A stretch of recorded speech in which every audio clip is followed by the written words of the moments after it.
All right, team. So this is going to conclude the kind of first chunk of lectures on the origin and diffusion of agriculture. Um, in the last part here, we're going to be talking about further developments in agriculture, particularly the Second Agricultural Revolution or the British Agricultural Revolution. It mostly kind of starts and takes place in Britain. Um, and the Third Agricultural Revolution, or as it's sometimes called, the Green Revolution. And then to kind of conclude, we're going to talk about some of the negative consequences of the Green Revolution um, that kind of call into question how effective or I guess more how sustainable it's been.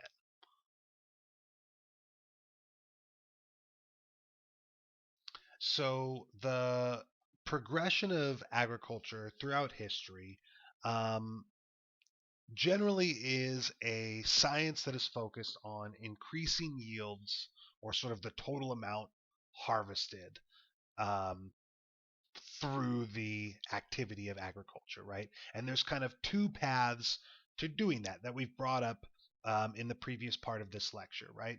One through increasing the amount of land under cultivation or through extensification, right? By bringing more farmland into production. Um, the other path is through increasing the crop yields from existing farmlands, right? Intensification, getting more food out of the same land area through new techniques or practices or better versions of those same crops. The second agricultural revolution is one such development that takes place between the 1600s, so the 17th century, to the mid 19th century or the mid 1800s in Western Europe. A lot of these changes take place in Great Britain, but some of them have their starts in earlier parts of Western Europe. So, as an agricultural revolution in general, it's better to kind of think about this as a Western European development. But it refers to a series of um, technological changes as well as technical changes, right? Changes in technique or method used to actually farm. So during the time of the Second Agricultural Revolution in Europe, or in Britain in particular, several changes were taking place that were going to result in increased agricultural production. Okay, these changes together um, are what we refer to as the Second Agricultural Revolution, right? The first of these changes was simply an increase in the size of the farms. And this happened through a series of laws known as the Enclosure Acts. Um, if you look on the right here, there is a plan of a medieval manor, right? Sort of the farmland that would have belonged to a medieval duke or baron or a powerful knight or something like that. And if you look closely at the land, you'll see sort of the yellow areas are the demesnes of the Lord, right? Sort of what belonged to that king or to that knight or to that baron or duke or whatever personally, right? His portion of his land, right? The stuff that he was going to profit from. Um, then you'll see some of the land with the black stripes on it were owned by institutions, right? Not necessarily by individuals at all, but by the church, right? By the Catholic Church of medieval Europe would own upwards of a third of the land in some of the countries of Europe, and a portion of many, sort of kind of individual people's areas. You'll also see there's kind of a third type of land here. These green areas that are the common pastures or the meadows, which were communal property. All right. These were lands that belonged to everyone, that were held in common by the community, right? By the peasants and servants and lord and church members that made up the community. And anybody that wanted to use the land could use the land to graze their animals, to supplement their own small farms with some of the additional common land to grow a little bit more food to get by. And many medieval peasants were able to kind of scrape out a slightly better existence, by making use of that common land. Well, it is that land that, for a number of reasons, okay, that we're not going to get into too deeply, um, that this common land is gradually sort of sold off to private buyers, and eventually fenced in or sort of enclosed for private use, right? The key word there being enclosed, right? As in gated in or fenced, cut off from outside use. Um, the result of this is that those rural peasants that depended on the common land were displaced as they were no longer able to support themselves, um, with the small amounts of land that they held, or maybe they held no actual land themselves, right? And they would either go into debt or sell their farms to people that could afford them. And in turn, this led to a flood of people heading to urban areas looking for urban jobs. Um, a big part of what we had talked about as the Industrial Revolution, if you recall. Um, the series of laws that do this, like I said, are known as the Enclosure Acts, that get rid of communal property sort of altogether and sell it off to private individuals. Later laws that kind of deal with the fallout of this, the growth of the urban poor, were known as the Poor Laws, right? And did that, tried to help deal with the poor in Europe's kind of slightly pre-industrial or industrial cities.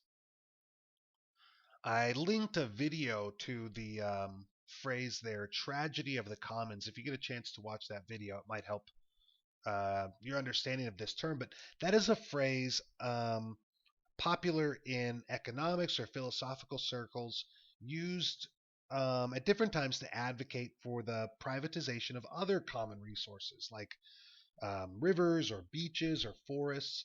And the idea basically states that when something is held in common, or when something is held by everyone, no particular individual feels any strong responsibility to care for it. And it ends up being used kind of inefficiently or greed.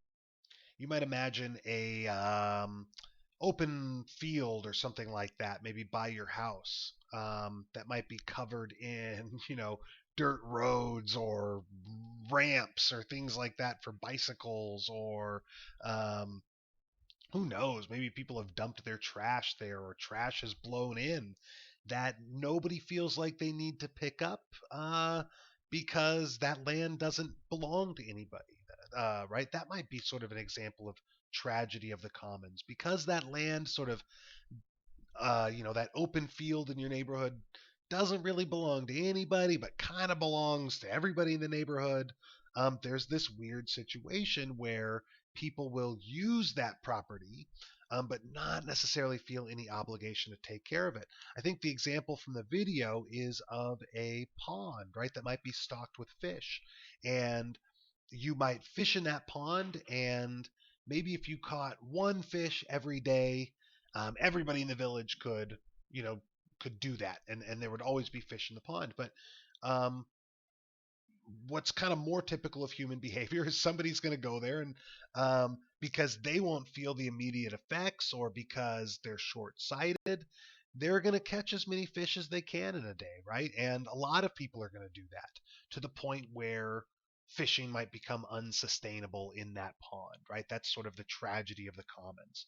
And so the kind of joke there is that it's nice that we can to have this idea of like communal property, but the tragedy is that people are sort of, I don't know, incapable of doing that, is sort of the argument, right? Which may or may not be the case. But some companies have used that argument to sort of make the case that they should have private ownership of rivers or things like that, right? Sources of fresh water should be privately owned instead of kind of publicly owned, um, because companies like Nestle say they would take better care of a river than people do if it was theirs to sell, right? Like if they were going to sell that water back to you, they would have a big interest in making sure it wasn't polluted or things like that, is the argument. Um, Again, that may or may not be the case, but that's sort of the idea of tragedy of the commons, right? And why uh, common land might have been um, discarded in and replaced with privatized land. But that process in general, increasing the size of farms, right, by getting rid of the communal land and gating it off and giving it to private individuals, that would in turn have these much more massive farms. That is an example of extensification, right? Um, Getting more food by bringing more land into production, by having these larger, more efficient farms. Um, Another related um, thing that's taking place during the uh, second agricultural revolution, and another example of extensification as well, is just the simple conversion of one kind of land into farmland, right? Like pasture land used for grazing animals or something being converted for growing crops, or draining swamps and marshland so that you could use them for agriculture. Um, I have read that somewhere between 10 to as high as 30% more land was added to Britain through projects like that, right? Draining swamps and marshlands, or turning pasture into cropland, arable farmland.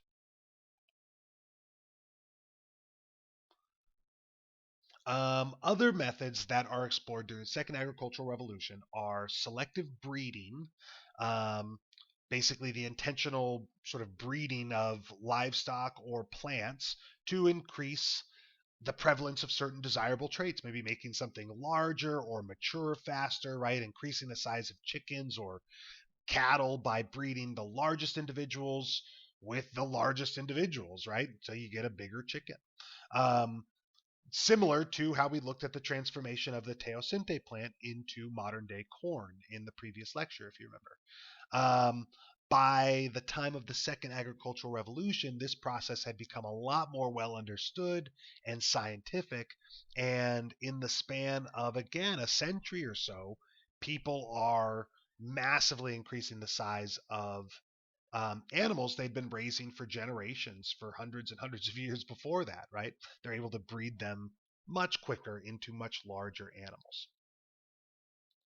A third technique that changes agriculture in the second agricultural revolution is the um, development or improvement of methods of crop rotation. All right, crop rotation is when farmers divide their land into sections and rotate the crops grown on each section to prevent soil exhaustion, right? And to derive a couple other benefits. But this practice, crop rotation, is an example of intensification, right? A really good one where a farmer is simply doing more things to the same amount of land in an effort to increase food production or the quality of the food, or to derive some greater benefit from the same amount of land. Crop rotation is doing all of that without necessarily bringing more land into production. Okay.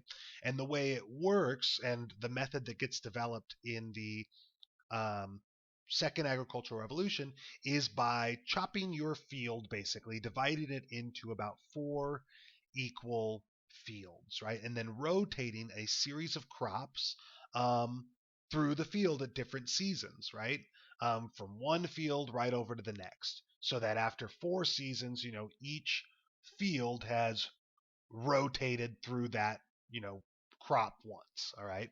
Um, and one of these fields is going to kind of be laid to rest each year, all right, or each season, right? It's going to be fallow or not cultivated. It's going to be unseeded for one season and just allowed to kind of rest, to sort of prolong the use you can get out of that same plot of land. Um, because the more you grow food on a land, the vitamins and sort of minerals, the nutrients that are in the fruits and vegetables we eat have been taken in part from the soil and the ground, right? So without replenishing that soil with certain other crops that replenish the nutrients, or more typically through fertilizers, um, you'll exhaust the soil, right? You'll use it all up to where you cannot farm on it anymore. That's one of the whole purposes of crop rotation is to prevent soil exhaustion. So it looks something like this. All right, some form of crop rotation has been practiced since a very long time ago, even since before the 5th century, I'm sure. But for field crop rotation, the kind that becomes common in the second agricultural revolution would allow you to, instead of leaving half of your field unplanted or fallow at any given time, um, you would only be leaving about a quarter of it fallow, right? So you'd be using a lot more of your land at any given moment. Um, the other big change would be on the sections that are labeled grain crop. You might be growing a grain that you can harvest in the springtime and then one that you could harvest in the fall or in the winter time, right? So that you're more kind of systematically harvesting food and always bringing something in, right?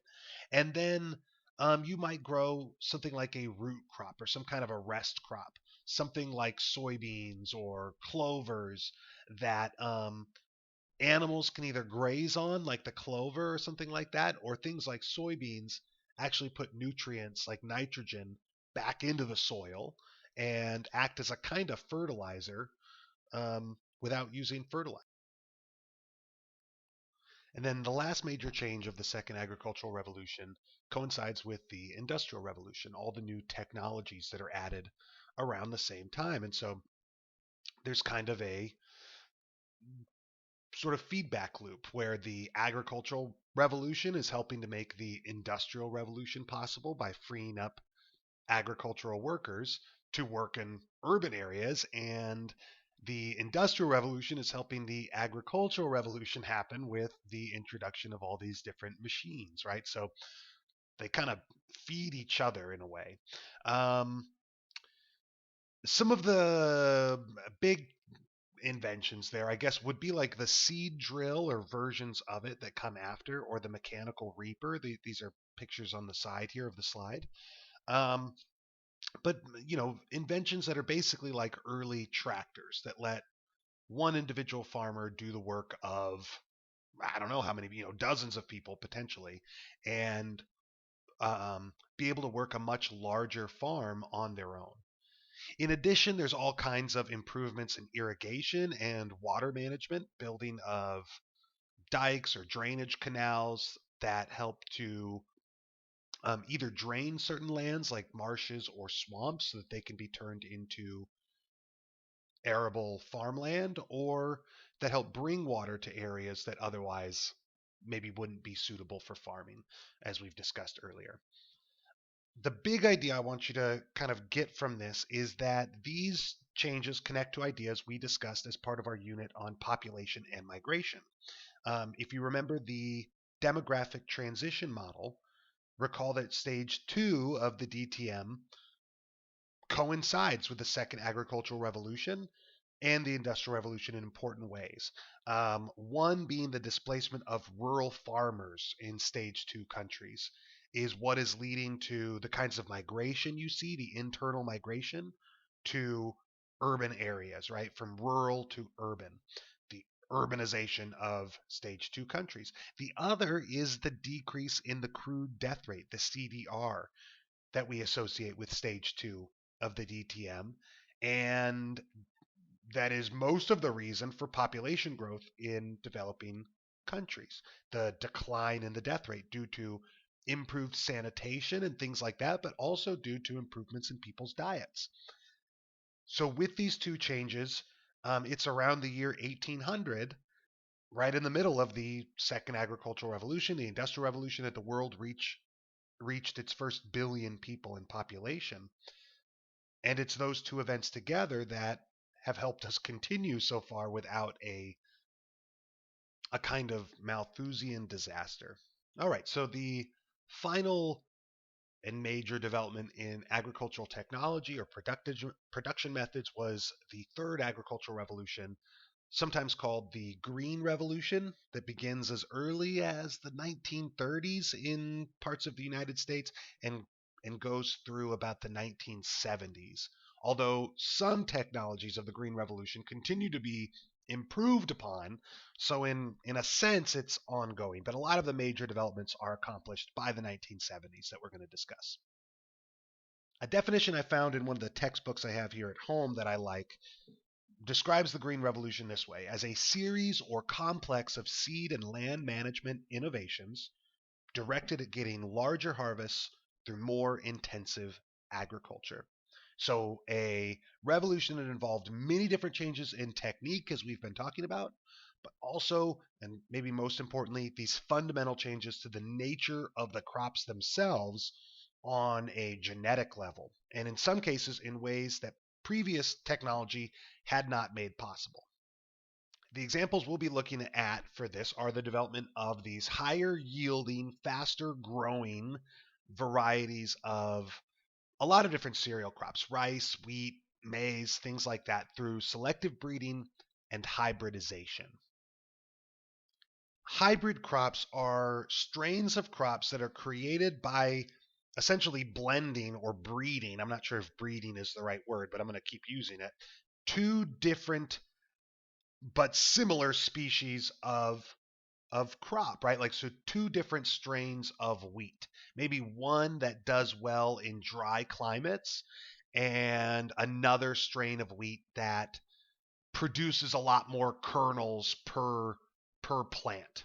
So you blend these two together, and the goal is to get the ideal traits from each and end up with a wheat crop that is both resistant to climates with little water, right? Does well in dry climates and produces extra food than that, dry version of the crop had done on its own. So you get this hybrid crop that takes maybe the best traits from a couple different strains. That's hybridization. Hybridization is technically a form of genetic modification.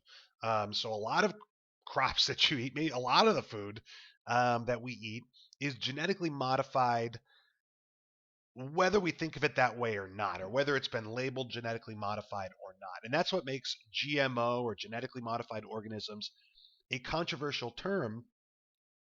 The term itself, not sort of just the idea, which is also controversial, but GMO is controversial because it is a term that can be applied to a lot of different methods of plant breeding, many of which people don't consider that controversial at all, such as hybridization, that a lot of people think as what it is: the traditional selective breeding of plants that's been taking place since the start of agriculture.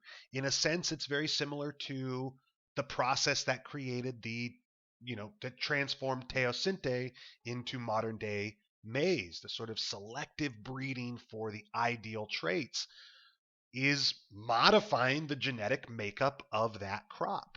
Now, it's taking place over thousands of years, over centuries in the case of teosinte into maize, while, again, a lot of what people have in their head as GMO, they're thinking of the more laboratory style of genetic modification, where you can accomplish those same changes in a matter of months, inside of a laboratory.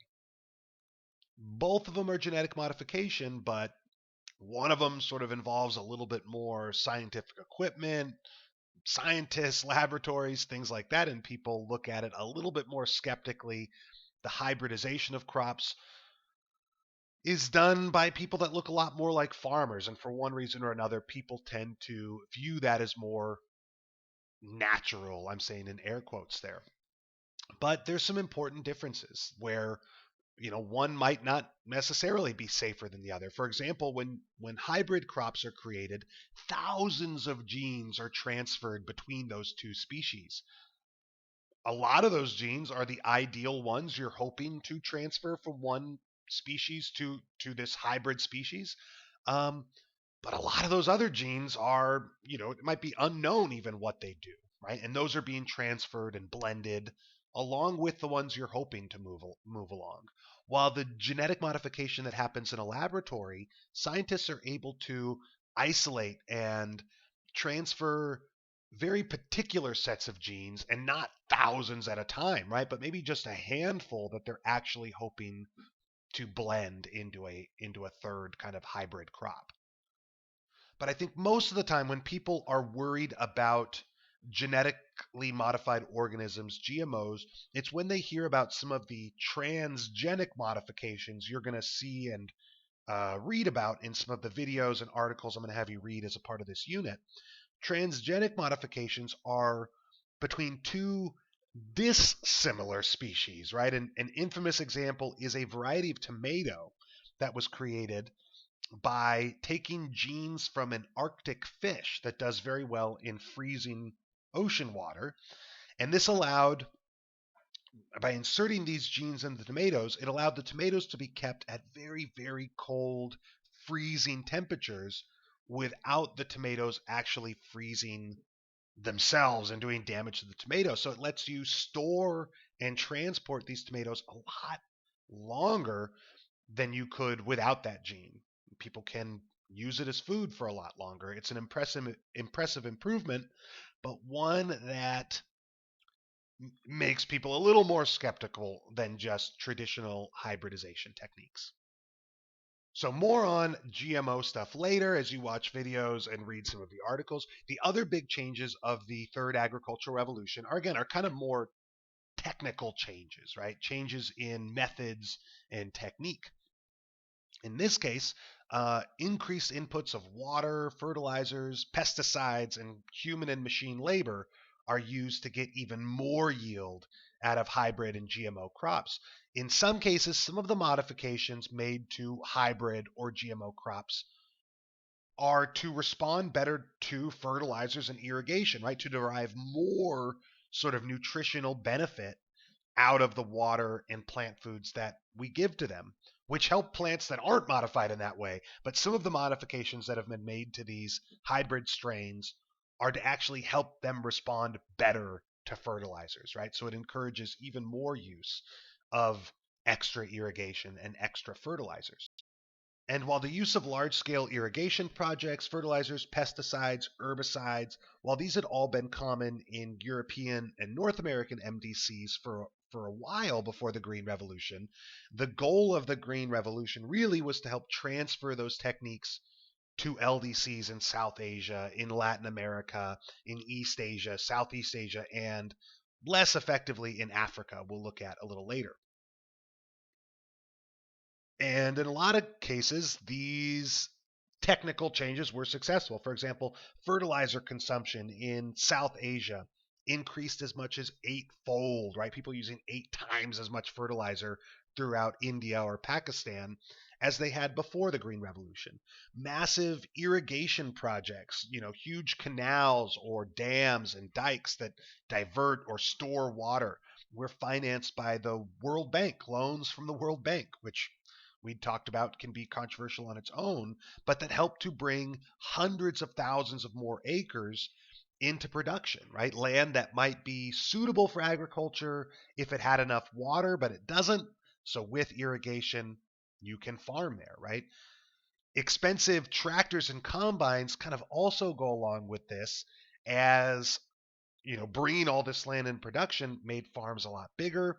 These tractors and combines helped these farmers farm that land more effectively in a way that's very similar to what we were talking about in the second agricultural revolution. And some of the negative consequences of that are very similar, right? The displacement of farmers that can't afford that machinery, that can't keep up with the expansion of farms, right? And are pushed off their land, like people in England dealing with the Enclosure Acts back in the day, right? Sort of similar consequences to the growth of farms due to the Green Revolution. Pesticide and herbicide use was also expanded to allow crops to reach maturity, which has serious consequences of their own. We'll explore in later lectures and activities. To some degree, all these measures, right? More water, more fertilizers, more pesticides, more labor, etc., were all helpful in increasing crop yields. They're all a part of the Green Revolution, but all of them came with some kind of consequence that maybe doesn't cancel out their benefit, but is not possible to just sort of ignore. Okay, and we'll get into those consequences later. The labor aspect of that is that with the introduction of irrigation and fertilizers and hybrid seeds that allow for extended growing seasons, This meant that the same field could be planted on and harvested 2 or 3 times a year instead of just one, right? Not something known as double or triple cropping.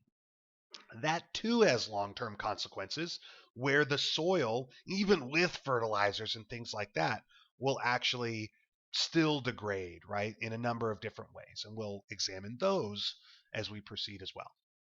And then the last major idea is that due to the sort of complexity of this system, right, all these different moving parts and inputs that farmers are worried about, in order to increase the sort of efficiency and productivity, the yields of their farms, a lot of farmers focus on producing only a single or maybe two crops on their land, something that's known as monocropping or monoculture, right? One crop, one thing that you're growing in agriculture. This again, it leads to giant improvements in the yields, but also carries these negative consequences we'll get into.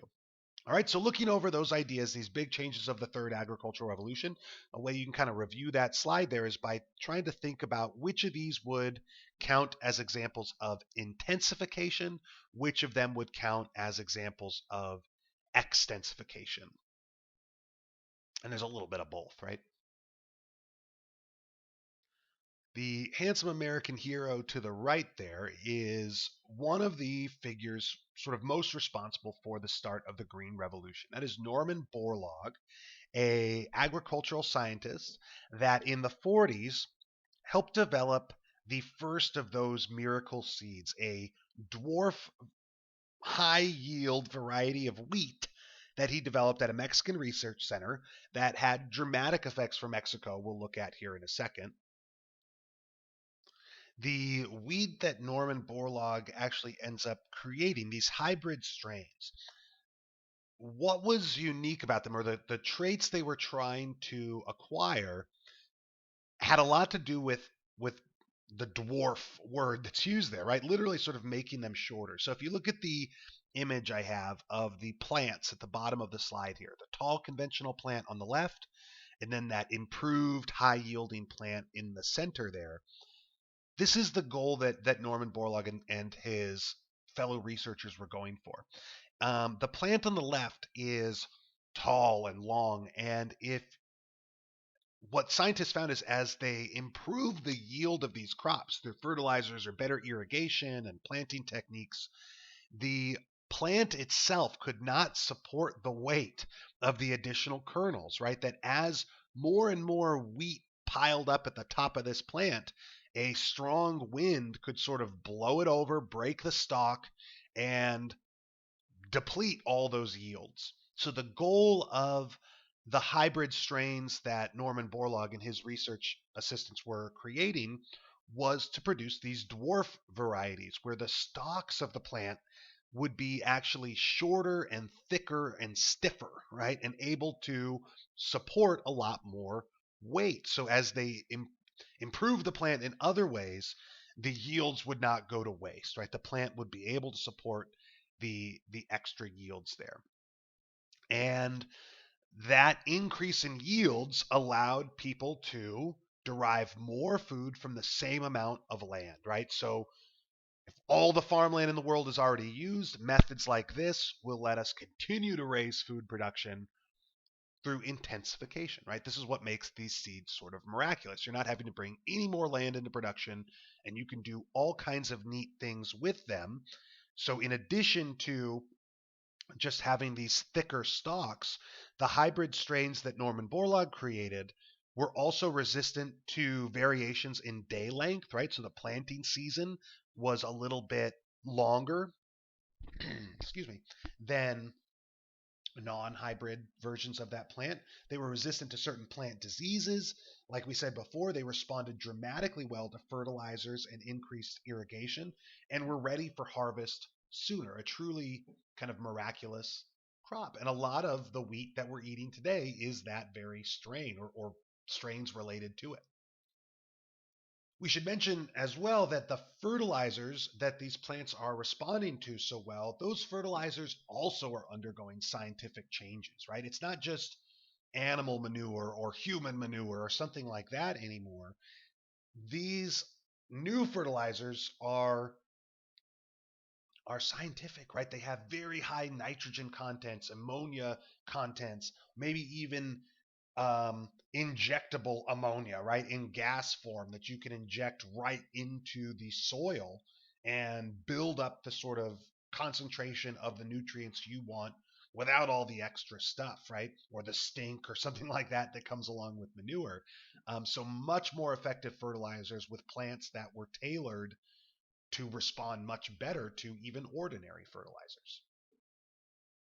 And then again, last thing is keep in mind that the changes that Norman Borlaug and these researchers are doing throughout most of the Green Revolution are examples of hybridization that's technically a kind of genetic modification, but not really the kind that people are worried about in the modern day when you hear people use that phrase, right? The first GM crops that are sort of scientifically laboratory created arrive in markets in 1996, so a little while after the Green Revolution is technically over, although the technology to produce those crops is kind of introduced during this time. So this is a great diagram I got from one of the articles you're going to read. So I won't spend too much time on it, but I encourage you to take a minute to sort of study this, or as you read the article to really pay attention to what you're looking at here. But to help you sort of understand a little bit of what we're talking about, all the examples on this slide here are technically forms of genetic modification. They all are. Right? But some of them, again, people look at as a little bit more natural. Some of them people see as a little bit more unnatural. Traditional breeding and interspecies crosses, those are the methods that are mostly being used by guys like Norman Borlaug, right? Especially the interspecies crosses, where breeders can cross different but similar species, right? Two different strains of wheat to produce some third strain. Sometimes that happens naturally. A lot of the major ones have happened through human assistance, right? In the bottom left there, that's kind of more an example of the genetic modification people worry about that's going on in laboratories or things like that, where genes identified in a species of an entirely, unrelated plant can be transferred to something else, giving it an entirely new trait, like it says, maybe resistance to a pest or a weed killer. We'll see some examples of that as well. So take a minute to study that and read the article. It's something that's important to you just as a citizen of the world, right? And you thinking about how you feel about the genetic modification of plants and animals, right? If you want to eat that stuff or not, you got to sort of know what it is in the first place. And then to conclude that, here are a couple maps of where some of those hybrid strains are first implemented. A couple choropleth examples of it. Some things I want to draw your attention to is you'll see in the big map of the United States there in the bottom, some of the hybrid versions of corn or wheat are adopted as early as the 30s, right, throughout North America and kind of across the country um, relatively quickly. Mexico is where Norman Borlaug develops those strains of wheat that become sort of popular throughout the world and are transferred, you'll see, throughout East and South Asia, Southwest Asia. But you'll notice that Africa, Latin America do not receive as much input there. Okay. And we're going to look at that as well in later slides as we talk about some of the controversies of the Green Revolution.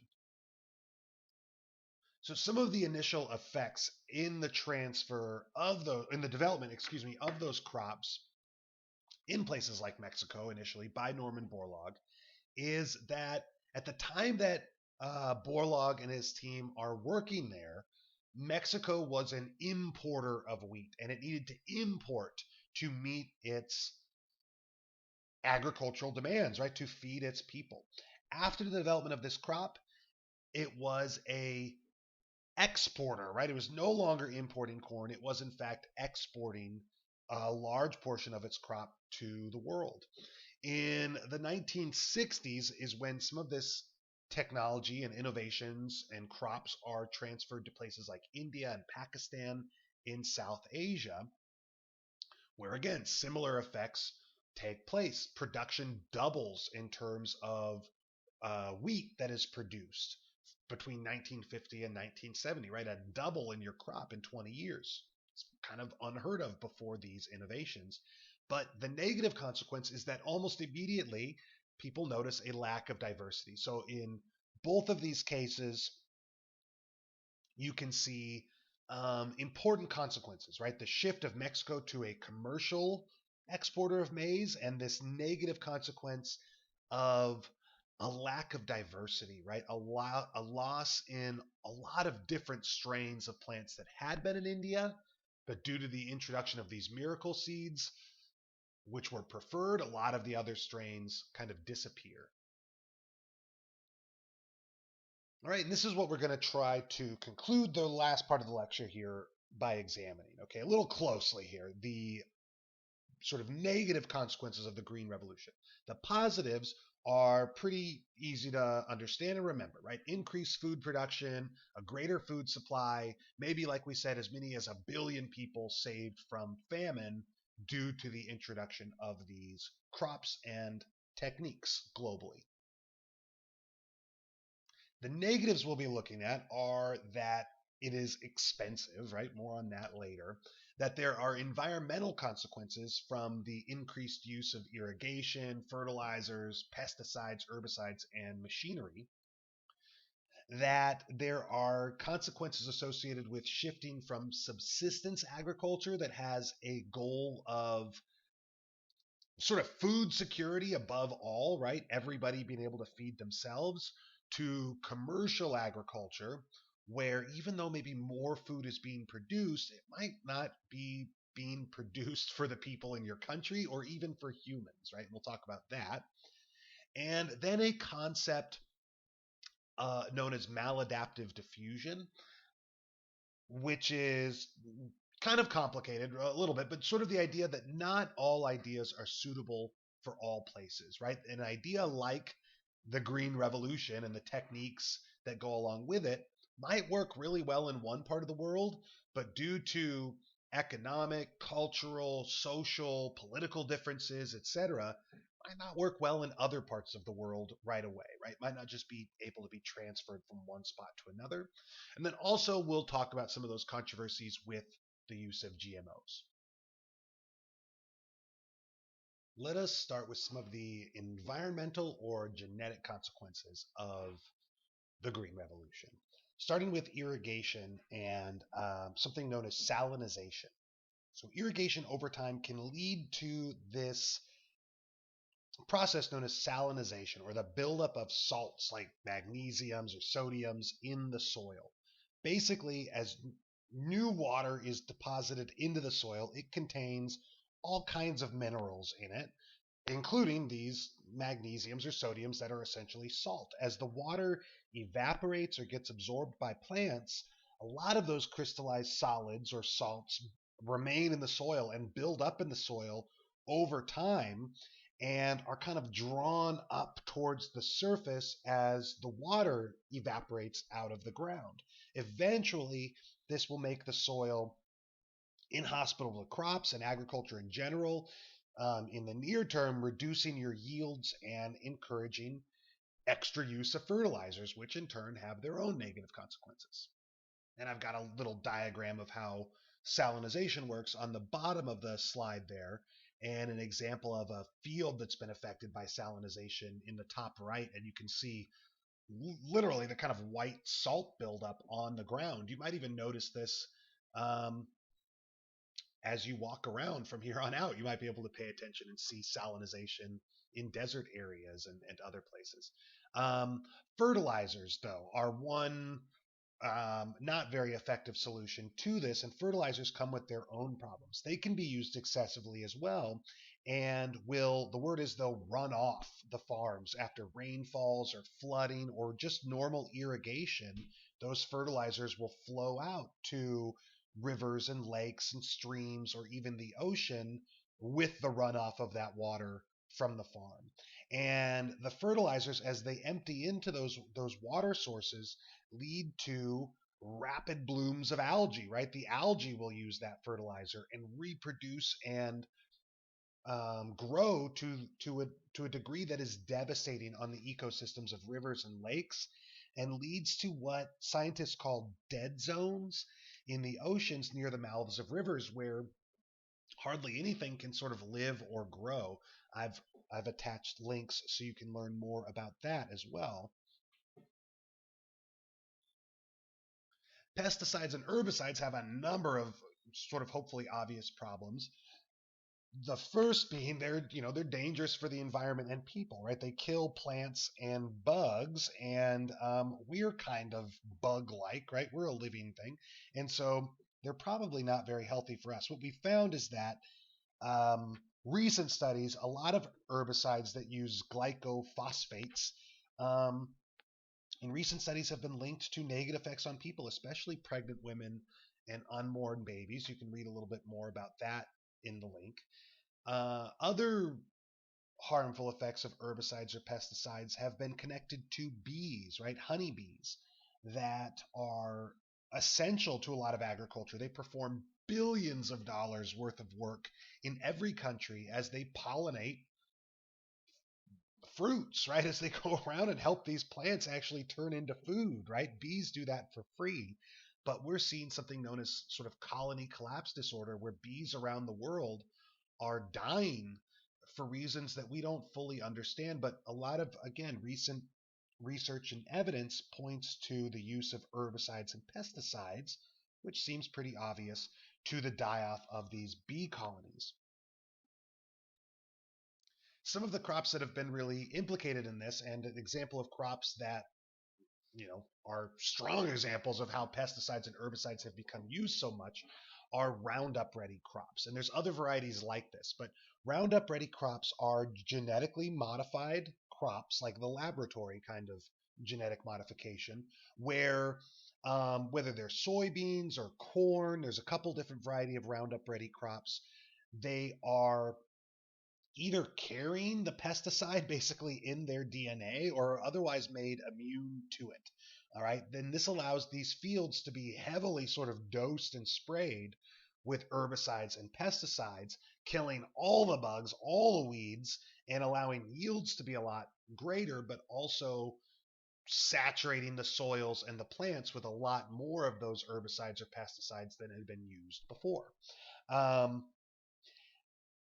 Another kind of scary development, besides maybe bees running into those crops and dying, is that they also run off into rivers and lakes and have harmful side effects. But also the use of Roundup sort of herbicide resistant crops has led to Roundup resistant weeds, right? That are constantly sprayed with these herbicides and develop a kind of resistance to it. And they've already identified something like 25 different varieties of weeds that have become resistant to herbicides.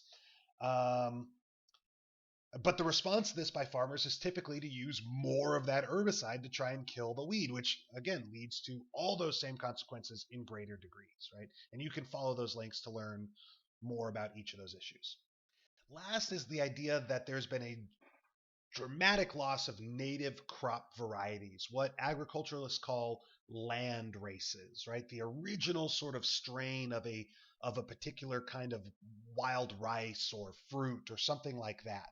For example, well, so and the reason that those native crop varieties have been lost is due to monocropping, right? Getting rid of a lot of these different varieties to focus on growing just one kind of corn or rice for efficiency. All right, but the genetic information of a lot of those plant species, corn or rice, is being narrowed, right? As those original land races, those other crop varieties are going extinct because they're, they're being cleared away like weeds or not grown and reproduced. So, for example, prior to the Green Revolution in the 50s or 60s in South Asia, India's farmers grew upwards of around 30,000 different varieties of rice. Today, there's about 10 different varieties of rice being grown in India. And we might say, well, maybe they're the 10 most productive or the best strains or whatever, and that might be the case. But in an age where the best genes from any crop can sort of be cut and pasted into other crops, that DNA becomes a valuable resource, right? There's great value in being able to preserve as many of those land races or original varieties as can be found so that you might be able to make some other more impressive hybrid or genetically modified crop with the particular traits or important DNA in those other varieties, right? But if they're all lost, you lose that data bank, I guess, of DNA and potential changes for those plants. In an effort to combat this, a lot of governments or local communities have created what are called seed banks, um, which are essentially giant storage units for seeds in case of some potential ecological disaster in the future, right? Maybe a virus that wipes out a certain kind of livestock or a certain strain of crop or something like that, right? Some like the potato famine of Ireland was due to a particular fungus, right? Because everybody was monocropping a particular style of potato, this fungus wiped them all out. So if that happened on a much larger scale, maybe a global scale, we might lose a lot of the corn we're growing today, right? Or if that virus stuck around, you might not be able to grow it effectively anymore, in which case you might want to turn to one of these seed banks to try to focus on growing a different variety. There are economic and social consequences to the Green Revolution as well. Basically, it disrupts rural society. The Green Revolution's methods, right? The inputs of all this extra irrigation and fertilizer and herbicides and pesticides and having to use tractors and combines for your gigantic farm, but purchasing hybrid crops or genetically modified seeds, which can also be expensive.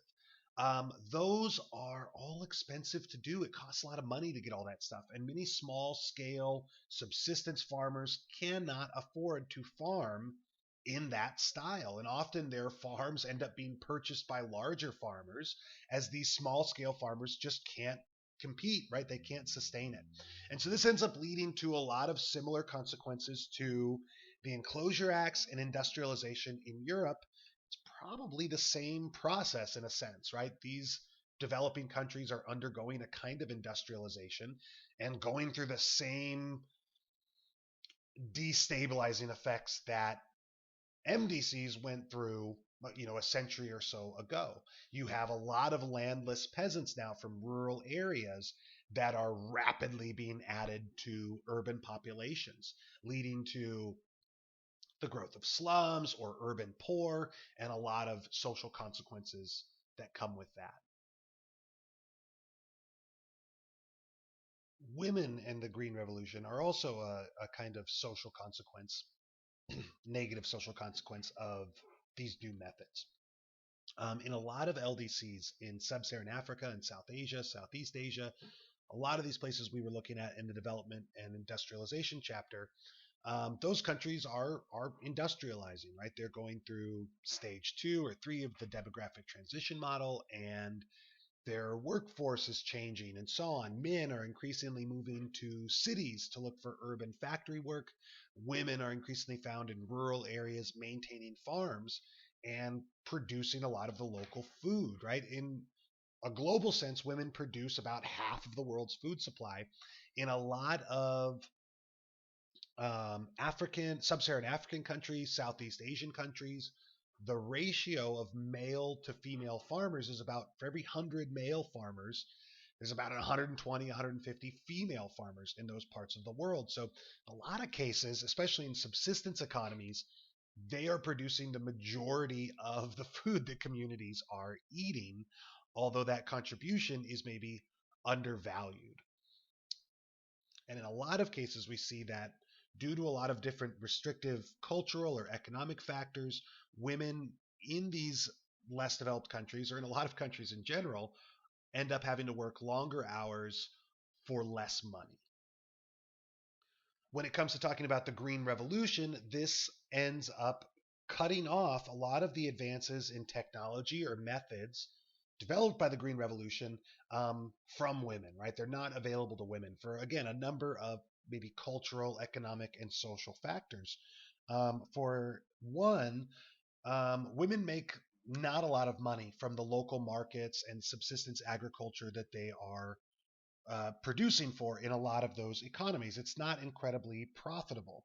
Imagine, you have two or three chickens, you selling your extra eggs at a local farmer's market might get you a couple bucks, but not enough to maybe expand your farm, right? Beyond that, there are, again, cultural, social obstacles that give a lot less access to banks and loans that are needed to finance the green revolution, but sort of agriculture around the world runs on loans, right? Farmers make their money after a harvest.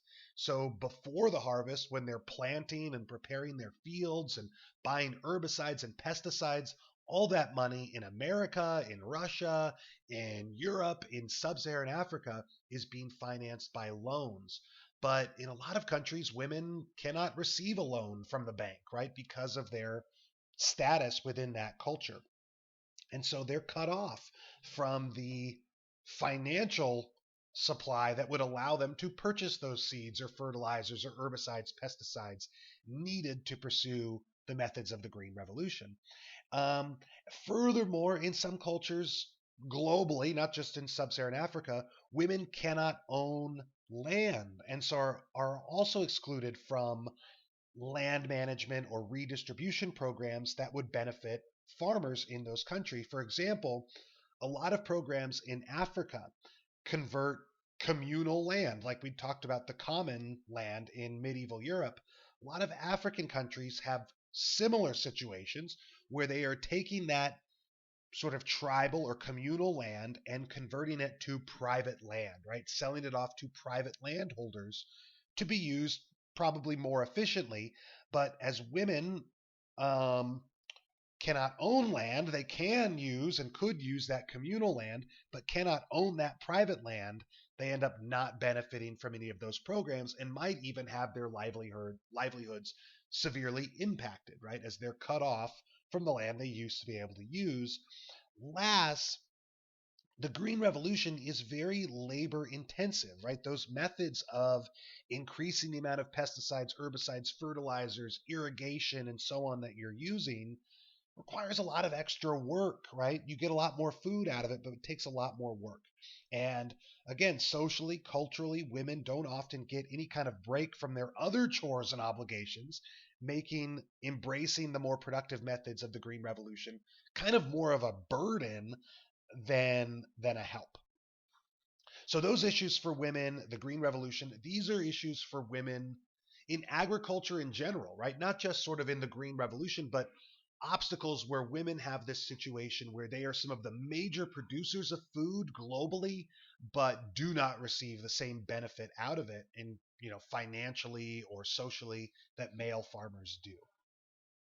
And so the last thing I've got in there is this is a big reason why we saw in a lot of the Millennium Development Goals, the MDGs, and the Sustainable Development Goals that we studied, the SDGs, gender equality is such a big issue, right? Typically, the UN is not concerned with the, equality of the genders in France or in America where they might be pretty equal, someplace like Norway.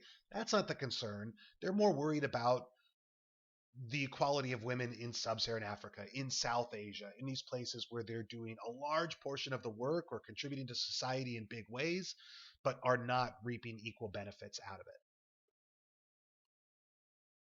Some of the final consequences we can look at are genetic modification and the idea of maladaptive diffusion. So, as we've talked about, genetic modification of crops provides all kinds of benefits. Um, Recent strains of rice have been created, something known as golden rice, which is actually a more nutritious form of rice, right? It has vitamins and I think vitamin E that other um, kinds of rice don't carry, right? They do not have those vitamins in it. And they are able to produce crops through scientific forms of genetic modification that actually have more nutrients in them. And this strain of rice has gone on to prevent all kinds of vitamin deficiencies in different parts of the world that lead to child blindness and very serious issues, right? And we've talked about some of the other things that these genetic modifications can do, making plants more resistant to droughts, immune to herbicides, allowing you to produce more calories per acre through either larger plants themselves, right, a bigger ear of corn, or um, something they do with again genetically modified corn is allowing sort of have selecting for plants that are able to grow in greater densities, right? So being able to plant more corn closer together on a single acre where the roots won't sort of strangle each other, right? The negatives though are plentiful and kind of worry people. So they encourage the use of herbicides and pesticides, as we've talked about in previous slides, right? And maybe lead to super weeds, as I talked about.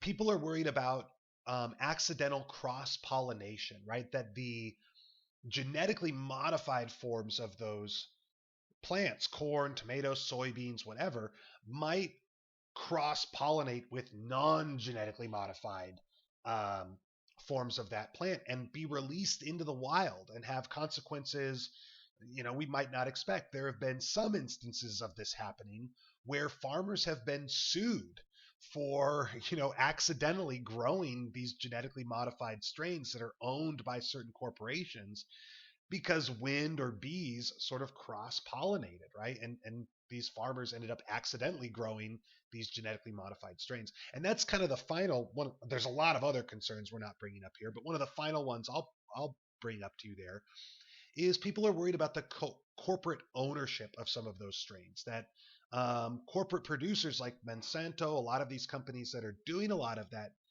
genetic modification research, they patent the variations that they create, right? Or certain genes that they identify. They try to own them in a sense. And one of the things that people have done, that these businesses have done, is insert what are called terminator genes into these crops. Basically, you can buy from, I'll say Monsanto, because that's the company everybody knows, but there's a lot of companies doing it. You can buy some of these GMO crops from a company like Monsanto, grow a harvest of corn or soybeans or whatever it is, but the terminator genes that have been inserted into those crops that might be high yielding, drought resistant, miracle crops, the terminator genes stop them from producing seeds, right? Or you being able to reproduce that crop. And basically, you have to repurchase those seeds every year, which again, some farmers, maybe rightfully so, see as kind of going against nature, right? This thing that you can sort of naturally do with almost any plant in the world, right? Get seeds out of it to regrow. With these GMO crops that are owned by certain businesses, they are patented and sort of copywritten in a sense and contain genetic modifications that stop you from being able to reproduce them, so that you have to rebuy them every year from those companies, further increasing the cost, right? And shutting out LDCs from being able to benefit from that as much as MDC farmers have. Due to those controversies, a lot of countries either require GMOs to be labeled, or in some cases, a lot of European countries will not import genetically modified American crops at all, and grow them in much smaller degrees. That might have more to do with just economic competition, but there are very real concerns, for good reasons and bad reasons, about genetically modified crops and movements demanding that those crops be labeled, which probably isn't a terrible idea for just consumer knowledge. Finally, there's the idea of maladaptive diffusion, the idea that some of these ideas that worked well, the methods or techniques, etc., that worked well in one part of the world are not going to work equally well in other parts of the globe. That due to different environmental, economic, political, social differences, these methods are not directly transferable to every part of the world. And Africa's experience with the Green Revolution is a kind of sad example of maladaptive diffusion. So the idea goes something like this. Okay, so for example, the Green Revolution's crop improvements focused on crops like wheat and rice and maize. In Africa, Maize is really the only important one of those crops, right? The only one that's very significant there. So that's just kind of a social or a kind of cultural difference, right? African crops that are more prominent are things like millet, cassava, yams, peanuts, cowpeas, manioc. Not a lot of those. I think cassava recently had a kind of genetically modified hybrid version created that was much more productive. But in general, a lot of the crops that Africans eat have not really been focused on by the improvements of the Green Revolution. Another obstacle would be, for example, the physical, sort of environmental obstacles. That in Africa, there is an enormous range of growing conditions, making some of the methods not as easily transferable, right? If you're not in exactly the same sort of latitude band of the earth, the planting season, the temperatures, like all that stuff might be slightly different and not as transferable to that area. Africa has an abundance of crop destroying pests. They've been dealing with outbreaks of locusts, for example, in places like Kenya and things for the last bunch of months, right? A lot of different viruses that target certain strains of crops and things like that that are hard to deal with. And most importantly, something like 80% of sub Saharan Africa's arable land has been severely depleted of nutrients through due to thousands of years of farming on that land, right? And exhausting the soil of nutrients, over tilling the soil and having a lot of it blow off in the wind into the ocean or different parts of the country that you're not farming on, right? Um, Due to irrigation that's been done, they've experienced salinization or runoff of that ideal soil. But a lot of sub Saharan African land, arable land, has been severely depleted of nutrients just because of how long people have been living and farming there. And then last, there's an idea of like cultural obstacles that um, the act of LDCs being dependent on MDCs for the purchase of seeds, chemicals, equipment looks a lot like a kind of neo-colonial relationship to some of those LDCs, where LDCs are dependent on loans and equipment and the import of those kind of goods from MDCs, and are in turn growing cash crops or industrial crops for export to those MDCs, right? Looks a lot like neocolonialism. And then, as you saw in some of those other sides, there is consumer resistance in a lot of these countries to the genetically modified crops of Western countries. Okay, so that was a giant lecture, even in two parts. I know that, but we actually covered a great deal of information for our unit here.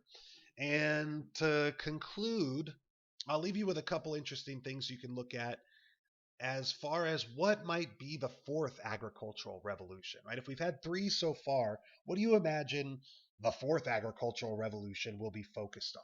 So I've included some links here on things like lab grown meat, right? Culturing and growing cells in a laboratory that you can eat as meat without slaughtering an animal.